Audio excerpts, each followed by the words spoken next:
I remember the day when it happened. Well, when I actually received the phone call. It was August of 2012, and I had got a phone call from my former student. She asked me if I had heard what happened over the weekend, to which I replied, I heard nothing.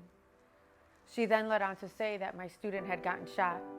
He was at a block party and was shot in the head, and he was DOA, dead on arrival. It was in that moment that I asked a lot of questions. Which student? When? Where? What time? And she said that it was Adolfo, that it was Saturday night and he didn't make it. And I remember going back to school knowing that I had to go to a funeral first thing in the morning. I remember walking in the Catholic church. I remember seeing a sea of faces, sobbing, tears falling down their cheeks. I remember walking down the center aisle with 3 of my students, 2 girls to my right and 1 guy to my left. And they were all sobbing. I could feel the hiccups of their cries on both sides of my body. And I held them up and we cinched close to the casket. And once we got there, I froze. And I peered into the casket and I saw my student so distant and so gone. As we exited the church, his mom approached us, to which I told her, in the name of your son, Adolfo, I will do something about this, and I intend to keep my promise. But it was out of that dark place that Project 214 was born. The number 214 is actually in memory of my first classroom, where it all began.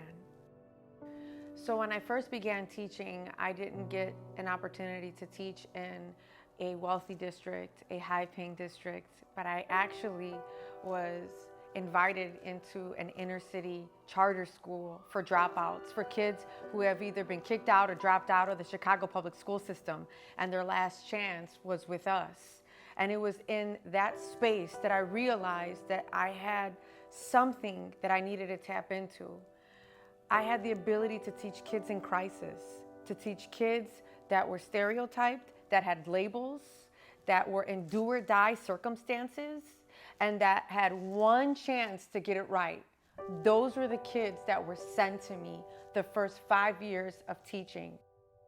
And I took it as my personal mission to help them in as many ways as I could, even if that meant that I needed to raise money for their loved ones that were murdered in an abandoned building.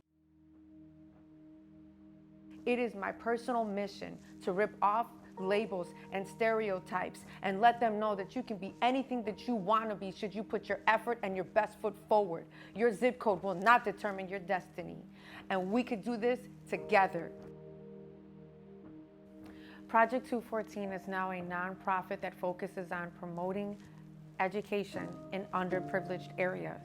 We like to pass out backpacks and school supplies both locally and at a global level, because in our mind, every student matters and the world is a global classroom. Our hope at Project 214 is to arm as many students as we can with the resources that they need to impact their own future. We want to create systems of sustainability so that when we are gone, they will have the motivation, the drive, and the basic resources that they need to be able to reach their goals, to graduate, and to contribute to whatever context and environment that they live in.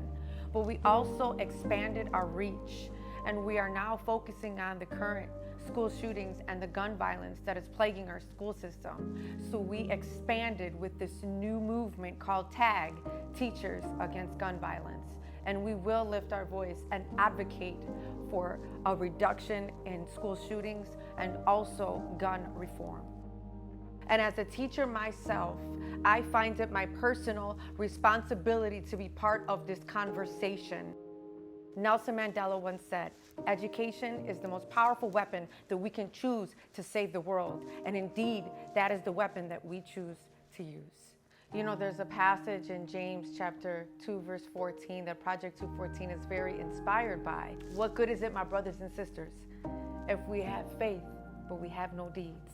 For truly, faith without works is dead.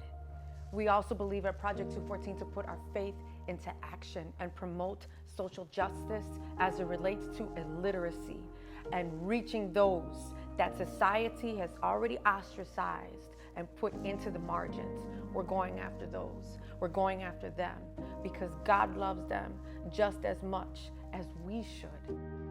James chapter 2, verse 14, faith without works, surely it is dead.